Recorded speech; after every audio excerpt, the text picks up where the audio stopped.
महासती सावित्री और सत्यवान कहानी।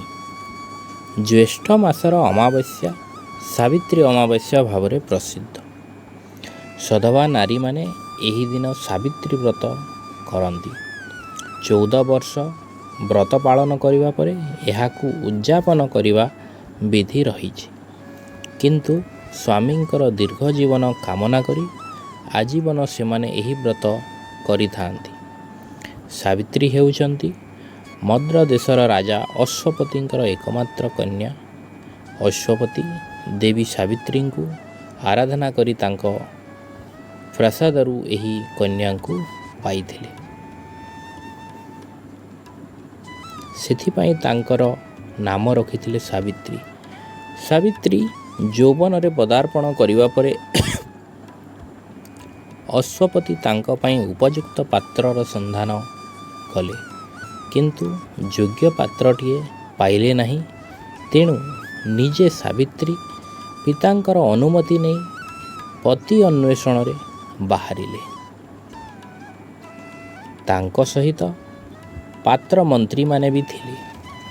सेतेबेलकू शल्य देशर राजा द्युम्नसेन निज राज्यरू विताड़ित होई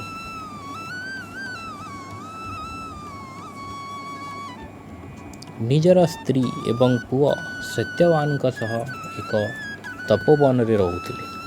सेठारे सत्यवानंकर रूप और गुण देखि सावित्री तांको पति रूपे वरण कले। फेरी आसी पिता अश्वपति को ताहा जणाइबा परे अश्वपति सत्यवान सहित सावित्रींकर विवाह कराइबाकू प्रस्तुत हेले। किंतु देवर्षि नारद आसी तांको जणाइले जे सत्यवानकर आयु आउ मात्र वर्षटिए अछि। तेणु तांको सह कन्यार विवाह करंतु नाही। किंतु सावित्री ताहा शुणी कहिले, मो सत्यवान को पति रूपे वरण करि सारिछि। तेणु तांको बिना आउ केही मोर पति होई पारिबे नाही। ताहा ही हेला राजप्रसाद विलास व्यसन दास दासी समस्त को त्याग करी सावित्री जाई सत्यवान सह तपोवन रे रहिले। स्वामी और सासु ससुर सेवा करी दिन बिताइबारे लागिले। चाहूँ चाहूँ वर्षटिए बीती जावाकू बसिला। वर्ष पूरिबाकू आउ 3 दिन अछि। से त्रिरात्र व्रत आरंभ कले।